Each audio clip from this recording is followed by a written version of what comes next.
Welcome, my name is Prevail and today I'd like to share with you a few tips regarding efficiency during drill territory wars. Participating in those is by far the easiest way to earn silver, but they don't actually happen often, only at the beginning of the season and when the game is having issues that need resolving. When they do happen though, their whole purpose is for you to participate and rob as much silver as you physically can. All of the thieves in game yield more silver, you don't lose unit kits and your units don't need healing or replenishment. The only downside is, every thief you capture returns back to AI at the end of the event. In every battle, the higher score you get, the more silver you receive. But how do we score better than others in an easy AI battle and maximize our silver gain? That's what we're going to focus on today. I prepared two examples I'll go over with you. One is from a village fight and the other one is from the city. Why city? Well, you don't always have a village nearby that is free to attack, and by the time you get to a relatively far one, you're going to be halfway through the city battle. In case that happens, I'll show you how it's done and why you shouldn't focus on cavalry units only. But first, a few basics. Number one is ignore your house. As rude as this sounds, there is only a set amount of silver you can rob from the thief, and the higher amount of players only split it. For example, if you conquer a village alone and earn 50,000 silver, if you're with 4 of your housemates that did a good job, each one of you would get a share of 10,000 only. On top of that, usually you simply don't need them. Some companies always welcome, so take 1 or 2 with you, but not too many.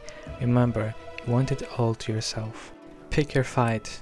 You pick the area you fight around and it's in your best interest to pick wisely. Pick a populated area but not too populated. You want someone to take back what you conquered just so you can take it back from them again. If you have strong cavalry units, pick an area with villages only so you can always circle around to the other one instead of focusing a city. In that case, take only cavalry units for faster movement. Personally, I like to spice it up a little sometimes and attack cities, but I recommend you have at least one person with you for that to work. In our last territory war, we focused on this area around Narf. If 3 villages around it were owned by us or in the middle of being taken, we can always attack Narf as it's most likely free. Different regions have different village layouts and this is something you want to prepare for as well. The most common layout for western regions is Westwood, for Maoyang it's Canyon. Those two are really easy to run through with cavalry, as all you have to do is just charge straight ahead and wipe anything in your way. In Liangyun you're going to fight on the village map, and in my opinion it's the hardest one, as right where you meet the enemy forces you hit a giant corner and can't effectively charge through it. You can cut through it, but you're going to miss half of the forces, which isn't good either. There is also an issue of AI units pathing through a narrow passage between one of the buildings and a tower, meaning you cannot charge those either. Your best bet is to head straight to X and charge right through the middle. For all of this to work though, we're going to need a strong but quick cavalry. For Westwood and Canyon you can go ahead and just pick Prefecture Cavalry. They're going to charge through the middle as first, get their job done and most likely die, but it's going to set you up for the whole battle. If you're on a village layout you're going to need something stronger, and here it's entirely up to what you own. If I had my choice I would go with Hussars or Keshiks, but as I currently don't own them I went with Monastic Knights. They are not the fastest, so you're going to miss out on quite a few kills in the beginning, but in the situation where fast cavalry has to melee fight a lot like on a village layout, Monastics will prevail because of the tankiness. A 60-second charge should be almost off cooldown about the time you get to the base point as well. If you plan to attack a city, my pick would be Spear Sergeants. Cheap, quick and very effective. They'll get to the ladders and climb them quickly. They'll also relentlessly push with you and secure the spawn on top of it. You can certainly make it work with other units, for example a strong infantry unit like Men-at-Arms or Iron Reapers, but they can't secure the base point, and in case of Reapers, if you have any competition, by the time they get off the wall everything is going to be dead. Now that everything is covered, let's just quickly jump into those 2 battles I mentioned earlier. I'll go over them with you so you know what I'm doing and why I'm doing it. Alright, first is a field battle. Make sure to let your units lead you, not you to lead them. If you have fast units they can lead instead of following you, and this way they will get to their enemies quicker. I don't have fast units, but at least I can show it the way it should be done. Since it's a PvE battle, we're playing Nodachi, meaning we can face tank a lot without really caring much about it. Get into position.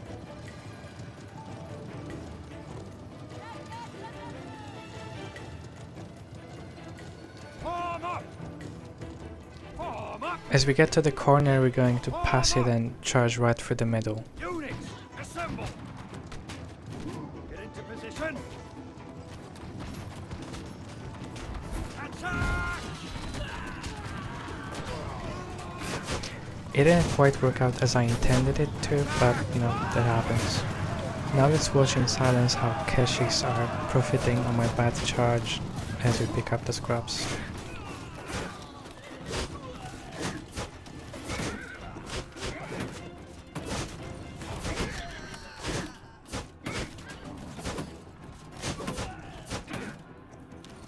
Form up!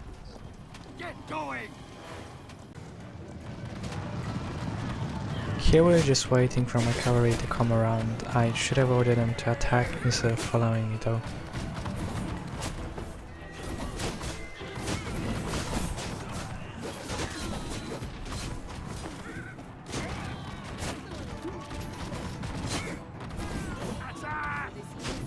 I thought my charge is already off cooldown, but I was wrong, so let's just wait for it and make final charge.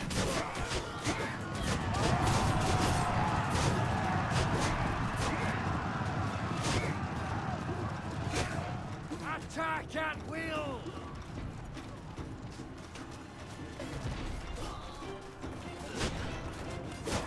If you have a strong cover, you can just suicide them into the spawn and capture the base, but I brought my spear sergeants into battle to secure the spawn. Don't put them too far out, we want units to leave the safe zone. Securing the spawn net us almost 100 unit kills as an addition. Form up! Units, assemble!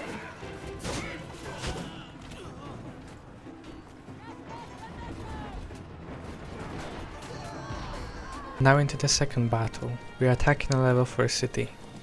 Goal is to find an isolated set of ladders and let your unit climb them. If someone is with you, make sure only one unit is climbing at one time, starting with the first one reaching the ladders. Oh, as you can see, we do have some competition from our alliance this time, so it's going to be more challenging.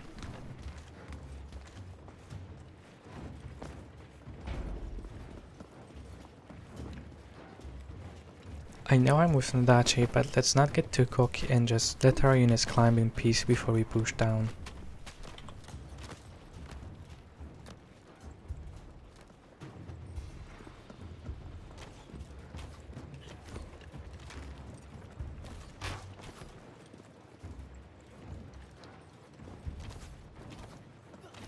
My units are almost there, so let's call them up and push down.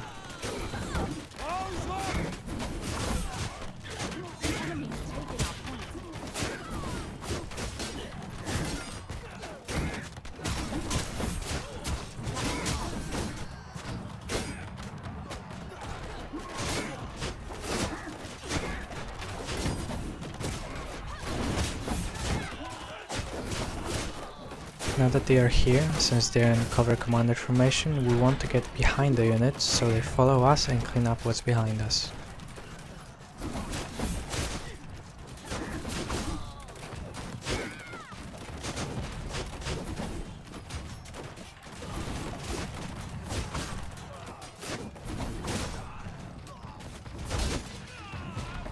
We don't need them anymore, so let's send them further into the castle, which, as you're going to see in a second, will get us a really easy kill.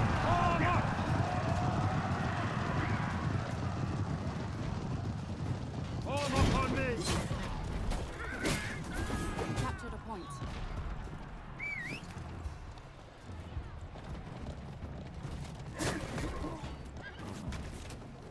In fact, even two. We're not interested in capping the base point yet, so let's take the alley and head to the enemy spawn. Form up! Get into position! Form up! Form up! Here you can see a beautiful cavalry charge by a member of our alliance. Form up! Let's start looking it up, and when it's all done, you can head to the base point and capture it.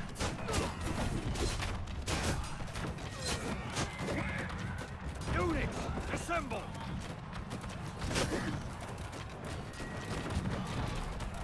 At the end of the battle we managed to get MVP with almost 170 unit kills and a few hero kills on top of it. I hope you enjoyed the video, and if you did, make sure to like it so more people can see it and learn how to efficiently abuse Drill Territory Wars. I'll see you in the next one.